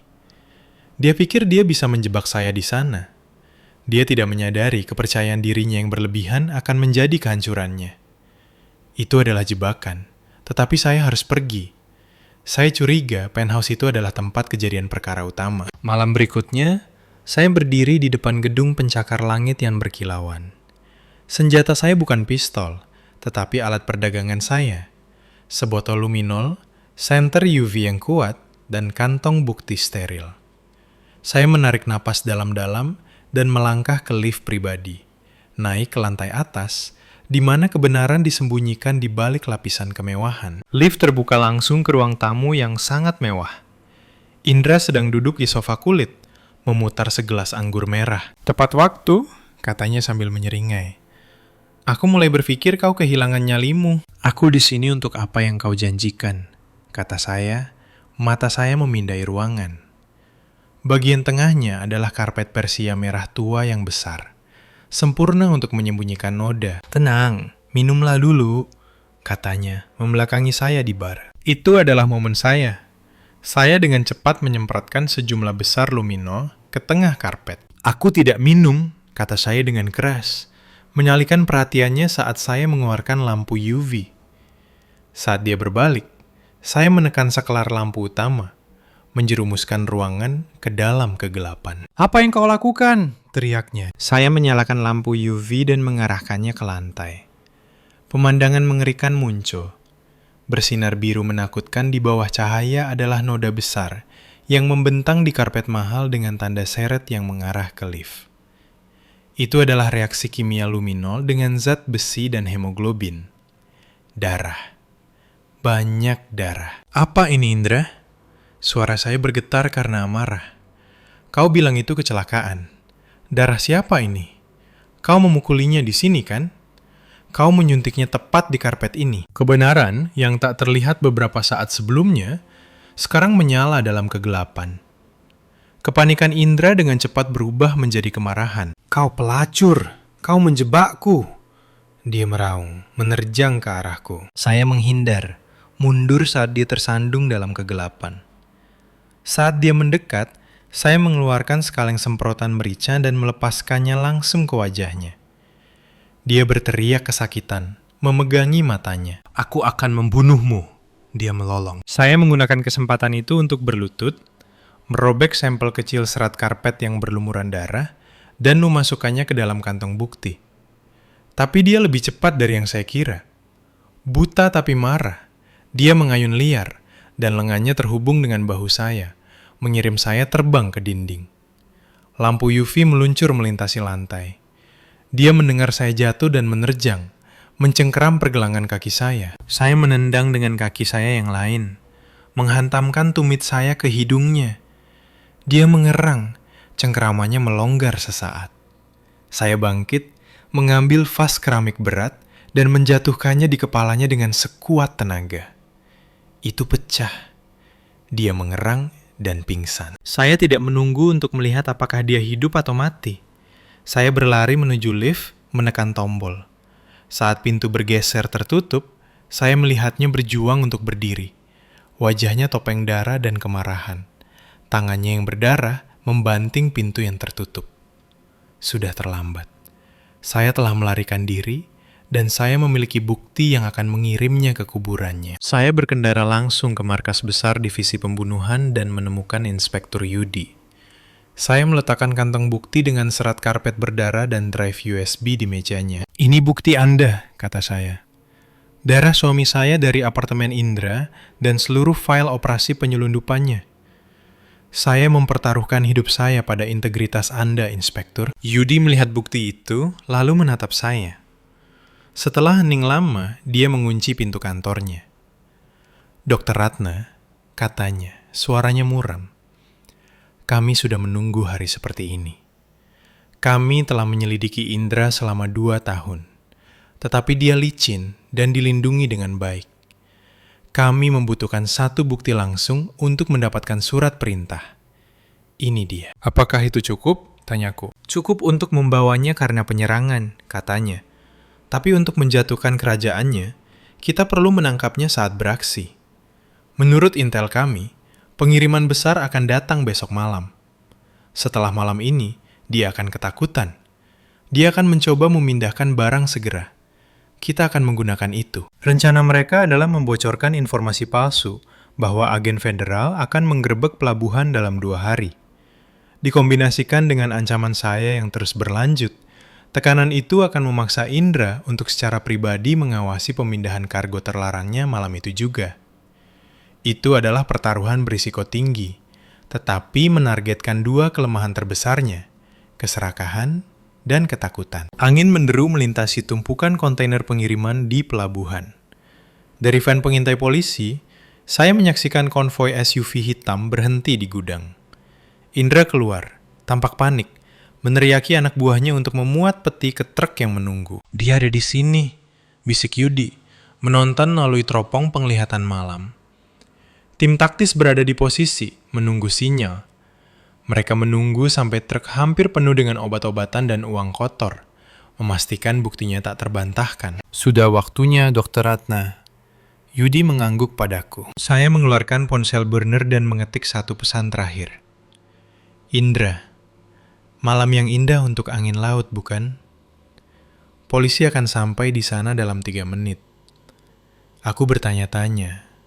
Apakah aku mengirim lokasi mereka kepadamu, atau aku mengirim lokasimu kepada mereka? Saya menekan kirim. Melalui monitor, saya melihatnya membaca teks. Dia membeku. Wajahnya topeng teror murni. Itu jebakan! Keluar! Bergerak! Dia berteriak, menjatuhkan teleponnya dan berlari ke SUV-nya, meninggalkan anak buahnya. Serbu! Yudi memerintahkan. Seketika, lampu sorot menerangi seluruh area. Sirene meraung. Jatuhkan senjata kalian. Suara menggelegar melalui pengeras suara. Petugas taktis berkerumun dari bayang-bayang. Kru Indra berhamburan, tetapi dengan cepat ditangkap. Dalam tindakan putus asa terakhir, Indra mencengkram pekerja dermaga terdekat, mengeluarkan pistol, dan menahannya di kepala pria itu. Mundur atau aku akan meledakkan otaknya. Dia menjerit, menyeret Sandra yang ketakutan itu ke tepi dermaga. Berikan aku mobil. Tangki bensin penuh, jangan ikuti. Jalan buntu itu tegang. Jalan buntu yang mematikan. Dia membutuhkan kejutan psikologis. Gangguan. Saya menarik nafas dalam-dalam dan melangkah keluar dari van. Berjalan ke dalam sorotan lampu sorot yang keras. Indra, panggil saya. Suara saya jernih dan stabil di atas angin. Dia berputar. Matanya lebar karena tidak percaya. Kau berani menunjukkan wajahmu di sini. Mengapa aku tidak boleh? Saya berjalan lebih dekat, menatap laras senjatanya. Kau membunuh suamiku. Kau mencoba membunuhku, tapi aku masih berdiri. Aku di sini untuk melihat duniamu terbakar. Diam! Ini semua salahmu! Dia berteriak. Kemarahannya mengesampingkan rasa taktisnya. Dia menggeser pistol dari pelipis Sandra dan mengarahkannya langsung ke saya. Door! Satu tembakan senapan tajam bergema dari atap wadah terdekat. Peluru penembak jitu menghantam Indra tepat di bahu kanannya. Dia berteriak. Pistol terlepas dari genggamannya dan tercebur ke dalam air gelap di bawah. Dia ambruk, memegangi lengannya yang berdarah saat petugas mengerumuninya. Bunyi klik borgol adalah suara definitif terakhir. Saya menyaksikan pria yang dulu kuat itu disematkan ke beton kotor dan tidak merasakan kemenangan, tetapi kesedihan kosong yang mendalam. Keadilan telah ditegakkan, tetapi dengan biaya yang tidak akan pernah bisa dibayar kembali. Di ruang interogasi yang dingin, Indra duduk diam. Keberaniannya hilang. Pengacara berkekuatan tinggi miliknya tiba, menyajikan file tebal kepada Yudi. Klien saya memiliki riwayat skizofrenia paranoid yang terdokumentasi. Pengacara itu mengumumkan dengan sombong. Tindakannya adalah hasil dari gangguan psikotik. Kami meminta penahanan psikiatri segera, bukan pengadilan pidana. Itu adalah kartu bebas penjara klasik bagi orang kaya dan berkuasa. Wajah Yudi menjadi gelap saat melihat dokumen yang dipalsukan dengan sempurna. Saya tahu trik ini, tetapi mereka telah memilih lawan yang salah. Biarkan saya masuk ke sana, kata saya kepada Yudi. Saya keluarga, saya punya hak untuk berbicara dengannya. Saya bisa mematahkan argumennya. Saya berjalan ke ruangan dan duduk di seberang Indra. Dia memulai aktingnya, menggumamkan omong kosong. Matanya kosong. Saya tidak mengatakan apa-apa, hanya membeberkan foto satu persatu. Bekas jarum di belakang telinga Bayu, lebam mayat di punggungnya, noda darah biru yang bersinar di karpet. Kamu aktor yang baik, Indra, kata saya lembut. Tapi tahukah kamu bagaimana rasanya disuntik dengan suksinilkolin? Pertama, kelopak matamu menjadi berat. Kemudian, lidahmu mati rasa. Kemudian, seluruh tubuhmu berubah menjadi batu. Tapi pikiranmu sangat jernih. Bayu mendengar setiap kata yang kamu katakan. Dia merasakan semua yang kamu lakukan padanya. Dia tercekik dalam keadaan sadar sepenuhnya. Diam! Aku menyuruhmu diam! Dia tiba-tiba berteriak, menjepit tangannya di telinganya. Aktingnya hancur. Kamu tidak bermaksud membunuhnya pada awalnya, kan? Saya menekan. Kamu hanya ingin menakutinya agar memberimu kartu SD, tetapi kamu salah menghitung dosisnya. Atau mungkin kamu membiarkannya mati saat kamu sibuk mengatur adegan. Kamu seorang pembunuh, Indra. Tapi kamu juga pengecut. Aku tidak membunuhnya. Dia meraung, membanting tinjunya ke meja, ludah terbang dari mulutnya. Aku hanya ingin dia mendengarkan. Aku menghitung dosisnya. Dia terlalu lemah. Itu bukan salahku. Pengakuan itu tergantung di udara. Di luar cermin satu arah, para detektif merekam setiap kata. Indra membeku. Menyadari dia baru saja mengikat tali di lehernya sendiri. Persidangan itu menjadi sirkus media. Pengacara Indra menampilkan pertunjukan akbar, memohon kegilaan. Ketika giliran saya untuk berbicara, saya berjalan ke mimbar, tenang dan tenang. Yang mulia, Saya memulai. Suara saya berdering dengan jelas. Pembela mengklaim terdakwa telah menggunakan obat antipsikotik selama 3 tahun. Saya ingin menyajikan hasil pemeriksaan toksikologi darah yang diambil dari Tuan Indra pada malam penangkapannya. Saya mengangkat laporan itu. Tidak ada jejak olanzapin atau risperidon dalam sistemnya. Sebaliknya, kami menemukan kadar amfetamin yang tinggi, stimulan yang memungkinkannya merencanakan pembunuhan dengan cermat, dan menjalankan kerajaan narkoba dengan kejelasan sempurna. Dia tidak gila yang mulia. Dia hanya serakah secara patologis. Kesaksian saya yang didasarkan pada sains menghancurkan pembelaannya. Setelah berjam-jam musyawarah, putusan datang. Atas kejahatan pembunuhan dan perdagangan narkoba dengan keadaannya memberatkan, Indra dijatuhi hukuman mati. Palu hakim jatuh seperti giotin, mengakhiri tragedi keluarga yang busuk dari dalam. Sebulan kemudian, pada hari ulang tahun Bayu, saya menerima email terjadwal. Baris subjeknya hanya 2 kata. Untuk istriku. Itu adalah video pendek yang direkam sebelum perjalanannya. Dia tersenyum di mejanya. Senyum hangat dan penuh kasih yang sangat saya rindukan. "Hei Ratna."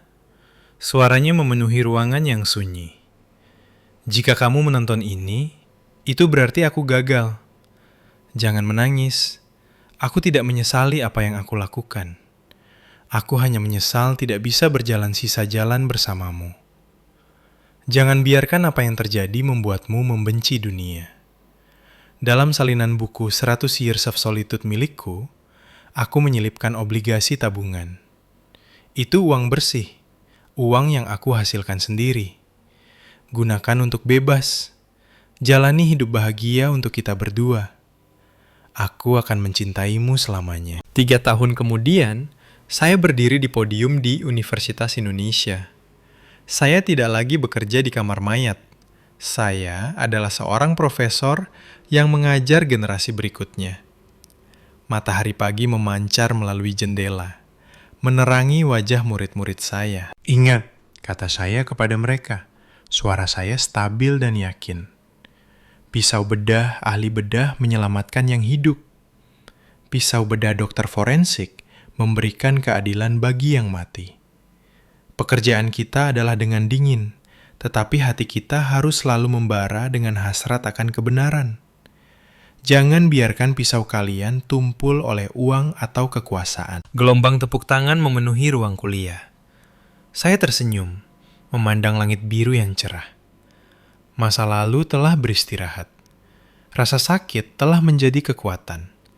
Dan saya tahu, di suatu tempat yang jauh, Bayu sedang tersenyum.